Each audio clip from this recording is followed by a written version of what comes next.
Night live.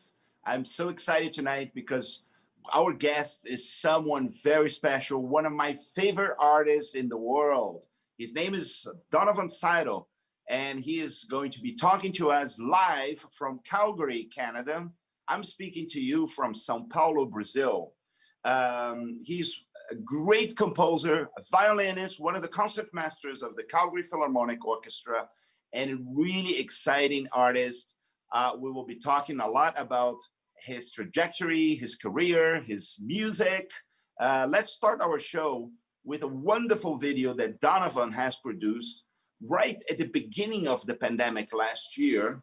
He gathered musicians from the Calgary Philharmonic and from the Edmonton Symphony, and they produce a virtual recording of Elgar's Nimrod from the Enigma Variations, a very touching, very moving recording that has reached more than 100,000 views. So let's start with Elgar's Nimrod.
That was such a beautiful performance of one very special piece of music. And let's welcome now my guest, Donovan Seidle. Good evening, Donovan. Hi there, Roberto. How are you doing? I'm doing great. It's so wonderful to see you, and It's you look sharp. wonderful to see you too. You look great. I'm glad we both decided to wear our tuxes. Exactly, exactly. And you've we've done so many things together. From the very first time I went to Calgary and became the music director there, you were one of the concert masters and one of the most important musicians in the orchestra. You were like one of the faces of that orchestra. And then to see you develop not only as a violinist, but as a composer and as the pop artist that you are, because you do all sorts of wonderful things. And our audience is going to get to see some of that tonight. But it's really a joy to be able to re-encounter you. Since my opening concert as music director of the New Mexico Philharmonic, some of you will remember one of the pieces that we performed on my very first concert as music director was Donovan's orchestral work called Vernissage. And that was a piece that we commissioned by Donovan when I was still music director in Calgary. So we're going to hear that at the end of our show. But Donovan,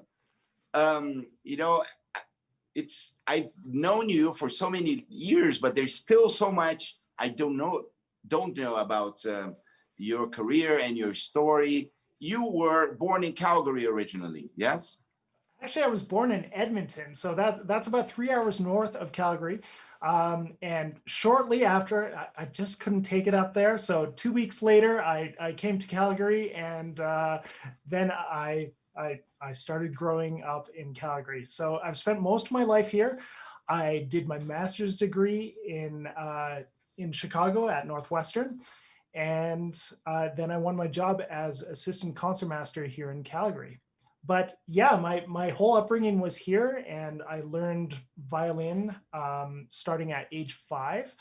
And it's funny, my parents weren't really musical people.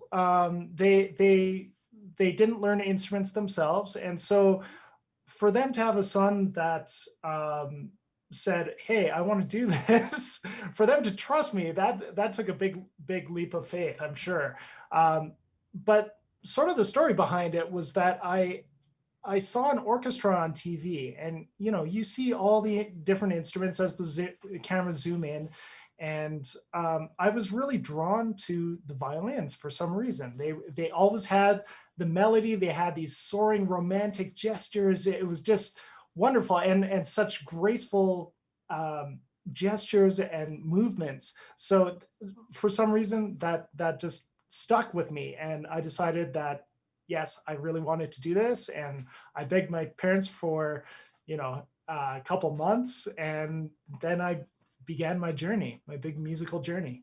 So you first watched like a symphony concert on TV, or was that a live concert that you watched? Yeah, that was on TV. Hold on, my cat wants Wonderful. to say hi. This is Jerry. Oh, Jerry is great. So that's really unusual, because I remember, when I decided that I wanted to be a musician as a profession, I was also very young. I must have been like 8 years old, but I was attending a concert, and that power, of the music that was coming from the stage was like, oh my God, this is what I want to do for my life. It's almost frightening, isn't it? When the sound is coming at you and you're experiencing that for the first time, it's just so powerful.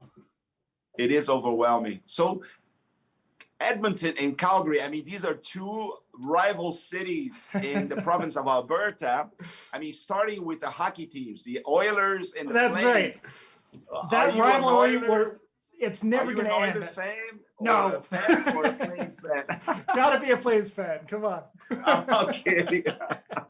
I mean, these are both great teams, especially, when you're growing up, right? Yes. With Gretzky. Exactly. Gretzky and Lanny McDonald. Oh man, the rivalry. Well, but that's so great that you developed as a violinist. And when did you become interested in composing? You know, that happened fairly early on. So I was maybe 12 or 13 when I started taking music theory, sort of as part of the requirements for the Royal College of Music examination requirements.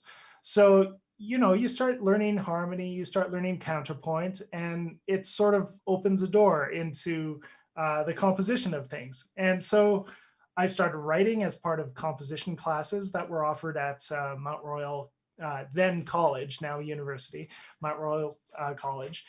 And yeah, I just really, really enjoyed it. And I enjoyed things more on the commercial edge of things. So I enjoyed writing music, imagining that it would be part of a movie or part of a video game or part of a large production show.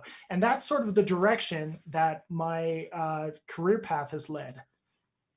And, you know, you also were involved with the celebration of the Winter Olympics and in Vancouver and years ago. And that was such a great experience. I can hardly believe that it's been 11 years since those opening ceremonies. You know, we're coming up on 11 years.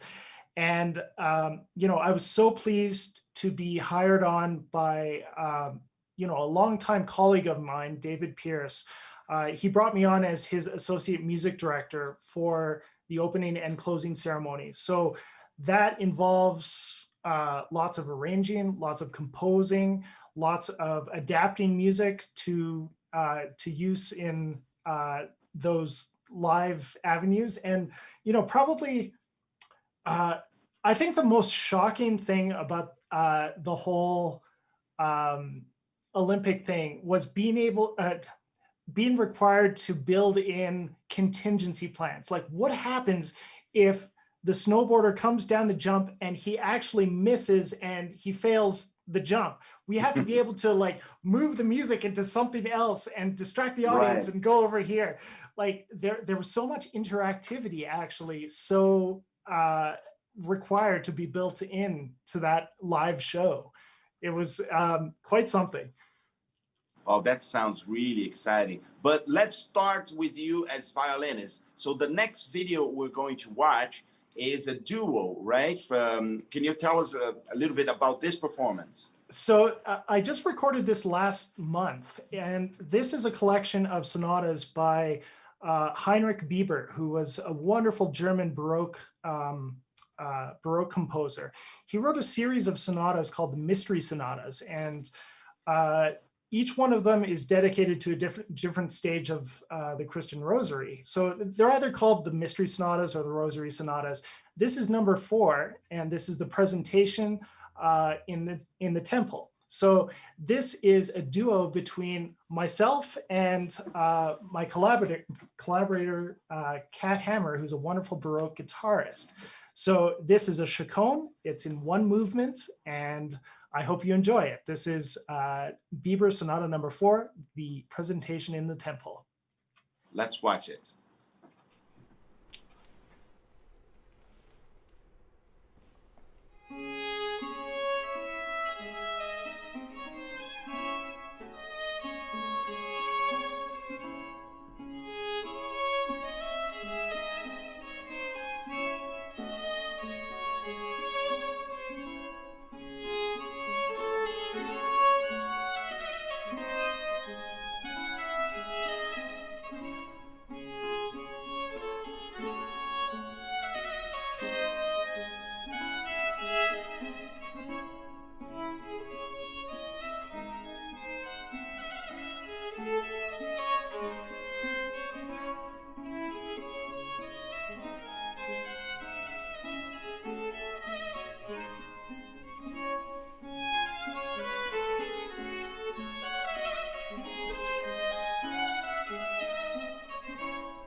That was so beautiful, Donovan. And I mean, uh, how much of this repertoire do you get to do? I mean, it's very seldom that we hear, the Bieber works, and that was such a beautiful performance. Thank you for that. Thank you so much. It's rare to be able to do those things, and sort of because of an abundance of time we have away from the orchestra, I'm able to do these sorts of projects. So the orchestra here in Calgary is doing lots of chamber music, but as well we're able to do these sorts of personal projects. So I'm really happy to have recorded all of those mystery sonatas, and I hope to do more. That's great, that you get to be so eclectic and play music from so many different periods and your own music. Speaking of which, this next video we're going to hear is your own composition. And do you want to tell us a little bit about that? Actually, this piece is by Anna Klein, who's a wonderful UK composer. This was, I performed this last October on the stage of the King Eddie, which is usually a blues bar here in Calgary.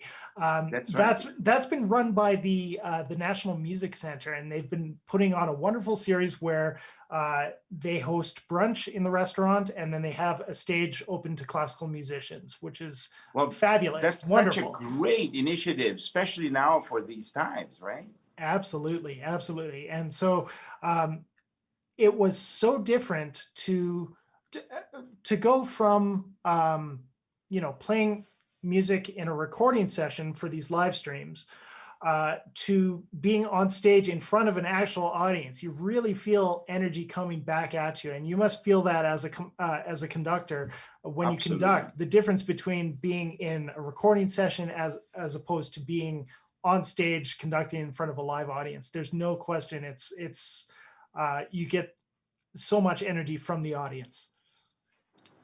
That's fantastic. So let's watch this this wonderful piece, and it's solo violin and poetry reading.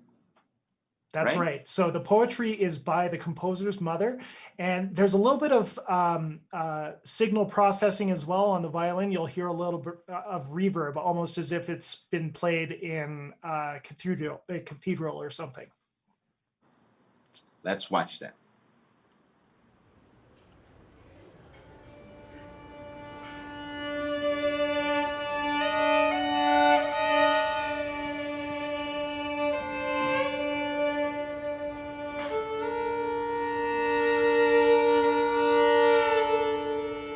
I rest these hands. World weary, misunderstood,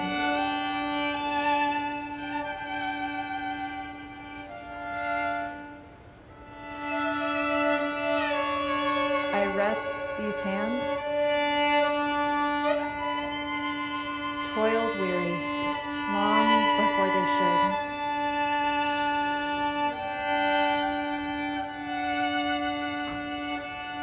These hands, palm to palm with wonder, surrendered.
rest these hands,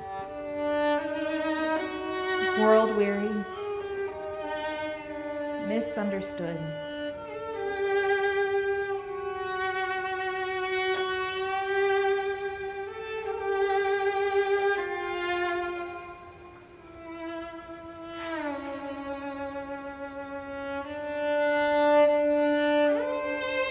I rest these hands, toiled weary, long before they should.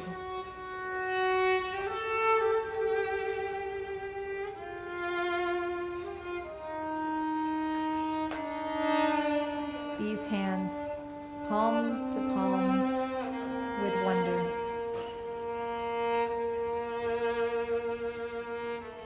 Surrender.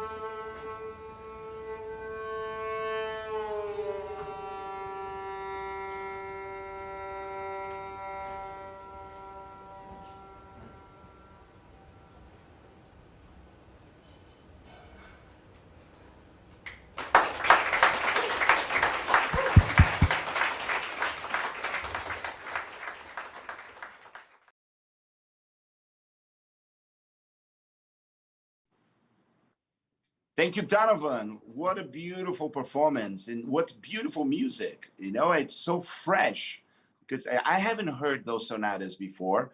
And so I'm very pleased that you brought that to us. Well, thank you so much. It was wonderful to learn something new, and to be able to present it in a live context was such a treat. Through this whole pandemic, we've really been missing as performers to, be on stage and have that immediate energy come back at us from our audience. Now that place is such a, you told me that now that's like a blues place, more like a jazz bar. Yeah. But are they having regular classical music also performed?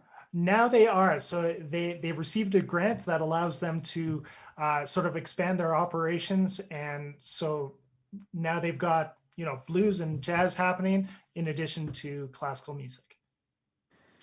Wonderful, wonderful. And well, we talked about your compositions, and I had the privilege of commissioning you with a beautiful work inspired by artworks, visual arts. I remember that concert. How can you forget that concert? Because that was such a controversial concert for all kinds of reasons. But at the very end, we had already scheduled Mussorgsky's Pictures at an Exhibition with Ravel's orchestration. So we wanted to honor our executive director, Anne Lewis, who was in her last year as the executive director after 10 years. And since she was so fond of visual arts, we wanted to have something that was from her own collection.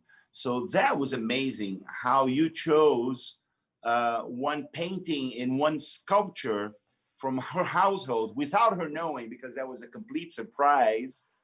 And you composed this beautiful piece in 2 movements that we ended up calling Vernissage. So tell us about this work.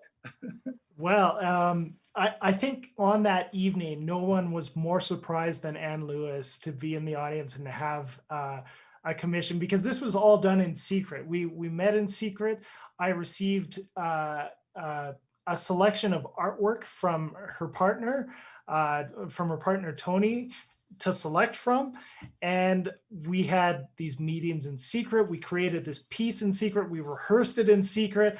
I don't know how she didn't realize that something was going on, but we amazingly managed to, not let the cat out of the bag. And we were able to surprise her on the night with the unveiling of a new composition, which was just so wonderful for me to have worked on, and wonderful to play within the orchestra during, and then to be able to present the score to Anne Lewis after the fact. So it was just so fantastic. So since we were doing Mussorgsky's picture at an exhibition, you were allowed to have exactly the same orchestra, which is a fabulous orchestration with the, with the full brass forces, full woodwinds and percussion. I mean, that's a luxury to have all that to play around with, right? Well, and what an interesting exercise to have the same orchestration by a different composer and apply that to your piece, like to have the same resources as that composer for his or her piece. Amazing. It was just so fabulous. This second movement was based on a wonderful sculpture called Woman in a Helmet. And it's this wonderful sculpture of this woman with her head held back, and she has this helmet on, and it looks so powerful. I really wanted to impart that sort of feeling to the audience. And of course, I knew that you were going to be conducting. And so I really thought of the facial expressions and the energetic gesture that you're going to bring to the orchestra when you do conduct. And so I was thinking of those things and trying to write towards that. It's almost like I was considering the orchestra and you as soloists. Like, how composers will write for a specific soloist in mind and know how they will do a gesture or know how they will execute a certain thing. It was the same for this. I knew that there was one moment, and we get this moment in the clip where, unfortunately, we don't get a picture of your face, but I wanted the Roberto crazy eyes, like just and you take impart that energy to the orchestra. And of course, the orchestra is forced to take on that energy and take on that character, as we do as orchestral musicians. We take the conductor as our emotional focus, and we take that on, and then we shoot it out to the audience. So, Donovan, let's watch that video right now, because this was the premiere of Donovan's vernissage with the Calgary Philharmonic. And let's watch that. Then let's come back and talk a little bit more about it, because I do have some interesting things to say about it. So Matt is our production manager, without whom we could not do these shows at all. And he does such a great job. Let's jump into the clip from Donovan's vernissage. Let's watch it, and then we'll come back to a little further discussion.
Donovan, cheers. That's Cheers such to you. a great piece. That's an awesome piece. Thank you. Bravo. One of my my favorite sounds is at the end of that recording, after that last note, and you hear this whoop from the audience, like someone is already whooping as the last chord is sounding. And I just love that sound so much. It is amazing because when I did it in New Mexico, in Albuquerque, we had, first of all, a wonderful reception from the orchestra. The orchestra just loved Vernissage. And then I always say, I don't tire of saying this, because we have definitely one of the best audiences in the world in Albuquerque. And everybody loved it. And I was like, yes, because, you know, it's a modern work, and it's new, and people like it, and musicians love playing it, and audiences love to hear. So, I mean, really, congratulations, because Well, and you know, like new music isn't always easy to sell. So that's such a compliment for me. Thank you so much. And you have to continue in that direction, you know, because I know there's so much more there. How much more symphonic music have you composed after Vernissage? Because that performance is already from at least 5 years ago, right? Yeah, I've done a couple more pieces, fanfare for Kitchener-Waterloo, and you know, I'd love to do more. Like, I listen back to this and think of options, like directions that I could go with it, and how I would do it differently now. So, you know, I need the right inspiration, and sort of I had the seed there with the artworks that I was trying to represent with my music. So I need to search around for those next things. I often find that in nature. So I remember when I was in New Mexico for the premiere, or for the performance of it, noticing like the beauty of the desert. And I would really love to write something about the desert, and the wonderful that wonderful natural environment. It's so different from everything else. I remember arriving in Albuquerque for the first time, and I was like, wow, you know, the scenery, the air, the smell in the evening, you know, Yeah. it's everything is so beautiful. I mean, the beautiful moonrise, you know, behind the Sandia Mountains, and sunsets, I mean, which are so unique. So, you know, And you're the air giving me somehow is so clear as well. Like there's something absolutely. about it, and against the mountains, and yeah, it's just beautiful. So, you know, you're giving me now too many ideas, and I'm looking forward already to our next piece that we have to commission from you, which is going to be inspired by New Mexico and Albuquerque, and we'll perform it with the New Mexico Philharmonic. Fantastic. So, you know, let's hope that this is going to be sooner than later. All right. Agreed. Thank you so much for having me on tonight's program. Cheers to you. Congratulations on your beautiful work in your career as violinist, composer, as the pop star that you are. And, you know, I'm happy that I had the chance to work with you in Calgary for 11 years. And now let's just continue, you know, doing some great work with you now, composing, you know, always, you know, great works. So I'm looking forward to the next big one. Thank you so much. To a great partnership. Stay well, stay safe. And to our audience, stay well, stay safe. Thank you for being with us tonight. We'll see you next week. Good night, everyone.